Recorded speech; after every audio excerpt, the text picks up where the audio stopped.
Hello everyone, it's Giovani and welcome back to another episode here on the Building University series. In this episode, we are going to be learning how to use Voxel Sniper. It's something that you guys have been requesting a lot, and actually I hadn't planned on doing the Voxel Sniper tutorial until way later on. But because so many of you requested it, I figured I would move it ahead. So we're going to be learning how to use Voxel Sniper, and with all the commands that we learn, we're actually going to be doing a bit of terraforming around the vanilla village that you see here. So hopefully by showing you guys, you'll be able to learn. First of all, the first thing that you need to know is that Voxel Sniper, the tools for it are the arrow and the gunpowder. These are the default. These are the only things that Voxel Sniper works with in terms of items. So keep that in mind. Let's actually look at some of the commands that you'll be using. There'll be a cheat sheet down in the description below. Actually, I'm going to show it on screen right now how it looks like. This cheat sheet includes a lot of the commands for Voxel Sniper. And as you can see, there's a lot of them. We are not going to be going over all of them because it's just too many of them. We're going to be going over the most useful ones and probably the ones that you end up using the most.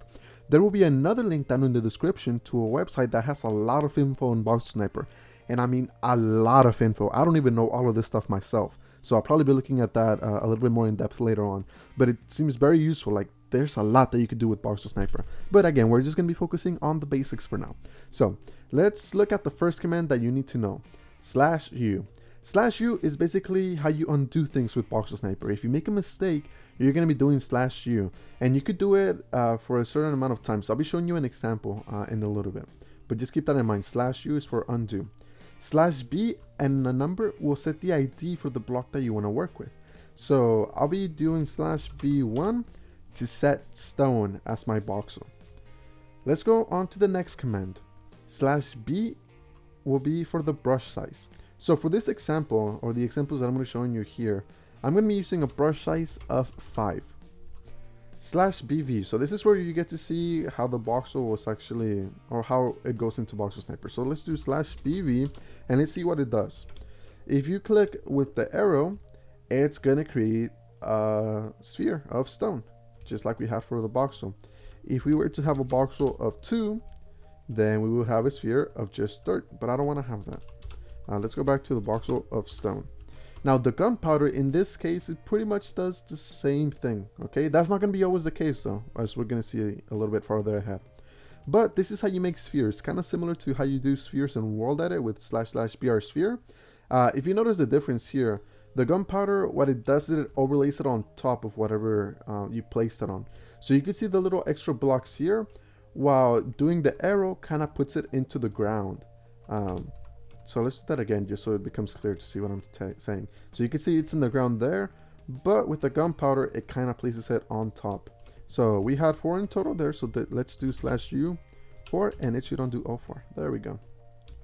So that's how you do spheres, and it's something that you could do to kind of start shaping the terrain around. I'll show some examples of that in a bit as well. Let's go on to the next one, /bd. What /bd does, the D stands for disk, again, as you could see on the cheat sheet.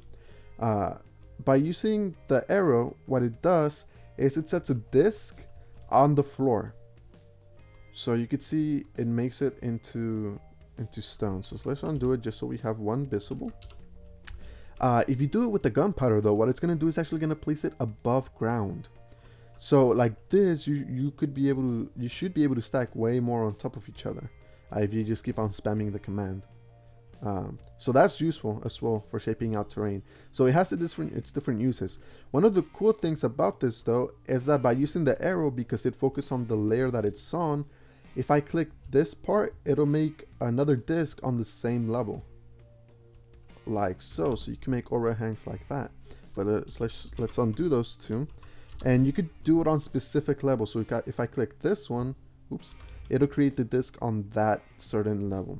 So whenever you're making terrain, this could become pretty useful. So let's undo all of those.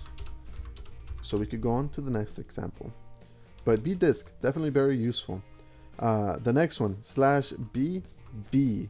So this is going to be working with voxels. Now that's going to be more cubes. So let's look at how that actually looks like. /bv. If we use the arrow, it's going to look like so. Okay, again, we used a brush size of 5, so this is how it looks like. And you can see the height right here. It's 5. If you use the gunpowder, it's going to have the exact same effect. So these two are pretty much exact. There's not going to be any difference in how they look like or the shape or anything. So with these, one of the useful things that you could do is if you stack them on top of each other, you could be able to shape out terrains and later sculpt them out. We'll see how to do that again in a little bit. So let's undo those voxels. Let's move on to the next brush, /B, BD.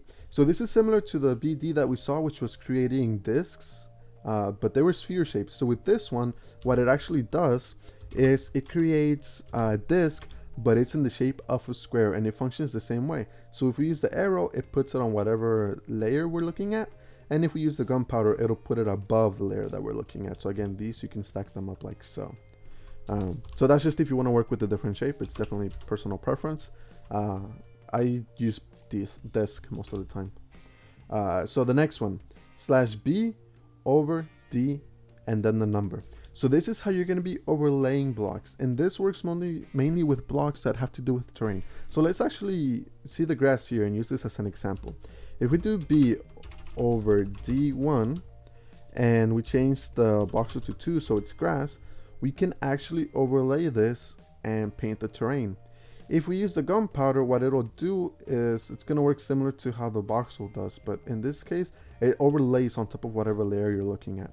So let's actually undo those because I don't want to be using grass for that. And let's clean that up real quick. All right, so I'm going to use some voxels to show you guys how to use the B over D and then whatever layer you want to, or how the depth that you want to use. It's probably going to be the best way for me to show you guys how it actually works. So we're going to be using the voxel of 1, and we're going to be going with the brush size of 5, so /B, B. So I'm going to have one just by itself there. I'm going to have one that's kind of stacked up on top of each other, and we'll have one that's this like 3 stacked up on top of each other like so. So let's use B over D1. So I can already show you guys how this works, but I want to show you how it will look, I don't know how you could say, maybe underground. So by overlaying this, you're just doing the top layer. With grass, you really only want to do the depth of 1, because if you're using a depth of 2 or anything greater, what's going to happen is you're going to have grass over grass, and that does not look nice at all. So what you would do in this case, you would use dirt. Maybe I'll have a depth of, let's say 4. That works, right?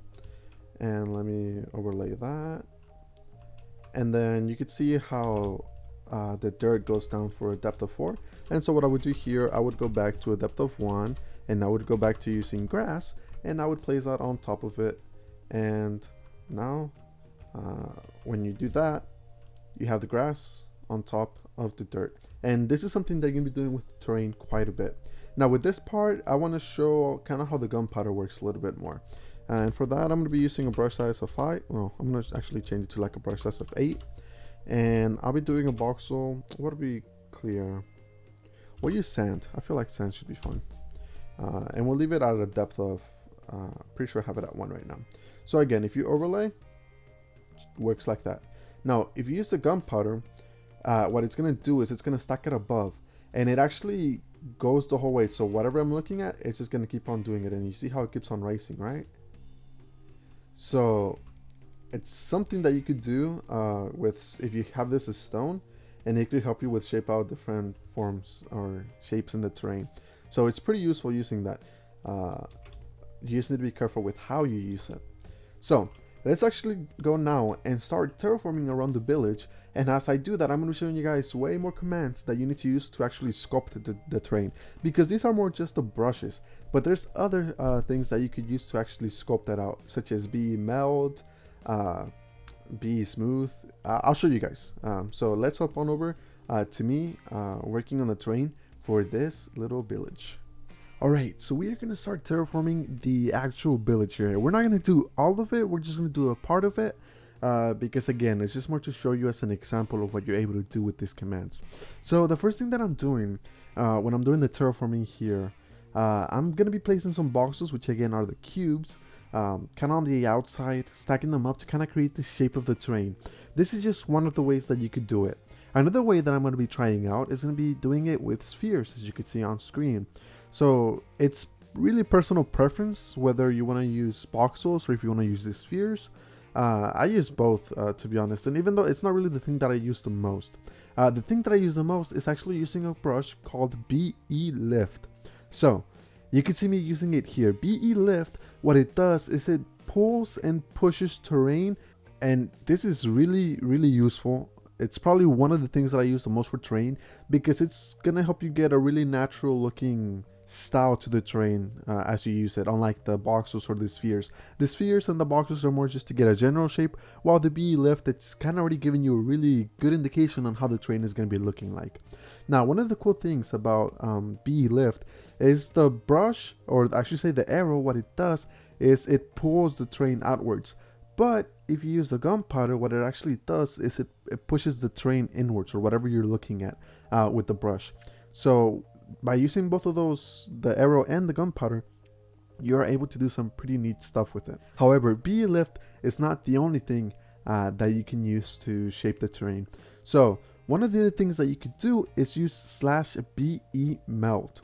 So BE Melt, it kind of works similar to how BE Lift works, but it works with what's already there. Okay, so it pulls and pushes terrain, but it uses what's already there. And so with this, you're going to be able to scope out the terrain, and you'll be able to work better with it. By changing the brush size, it'll allow you to have either more control over specific areas, or if you want to do big areas at once, you could do that as well. Although using big brush sizes is mainly just during the beginning portions of the terrain, you're gonna have to use smaller brush sizes if you're gonna want to have good detailing and shaping on the terrain. So those are two of the other commands that you could use. Now, one of the things that you could use to kind of smooth out the terrain is BE Smooth. It's a good tool, and it works really nicely. This is mostly once you're like pretty much finished with your terrain. There's really not much that you want to do. So you can see here kind of what it does, but there's a better tool to do this, and it's /BBB.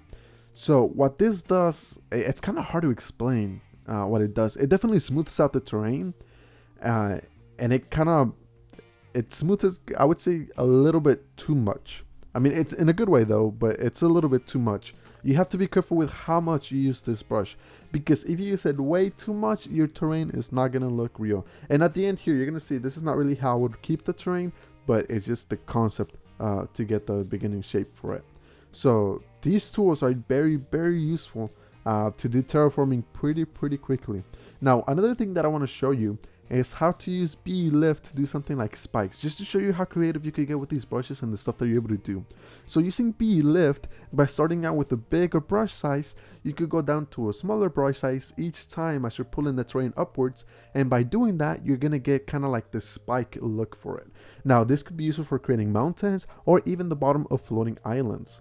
Now I'm going to be using some BE Melt to kind of start shaping out the spike a little bit. Again, I'm varying the brush size, seeing what works best, and once I have something that I'm happy with, I kind of do that all around. Then I go back and use /BBB, and I kind of use that to finish shaping the spike. I go and edit it a little bit by hand here and there. At the end, I think it looked pretty nice, and it doesn't take too long to do all of this. Terrain, it is pretty time consuming though, depending on the size that you're working on, and specifically cleaning up the terrain to actually look nice. Don't just depend on Voxel Sniper to do all of the terraforming for you. Once you're done using Voxel Sniper, you definitely need to go and edit some stuff by hand. So Voxel Sniper, one of the most powerful tools that we have for terraforming. You need to know how to use it if you're going to become a good builder. The more practice that you get with it, the better obviously that you'll get with it. I will have a future episode of the Building University that's going to go specifics on how to terraform, and we're going to be using a lot of Voxel Sniper there, so make sure you get familiar with these tools for that episode later in the future. If you guys enjoyed this episode, make sure to leave a like down below. Let me know what else you want to see on this channel, and don't forget to subscribe if you're enjoying the content that you are seeing. I hope you guys have a wonderful day, and take care.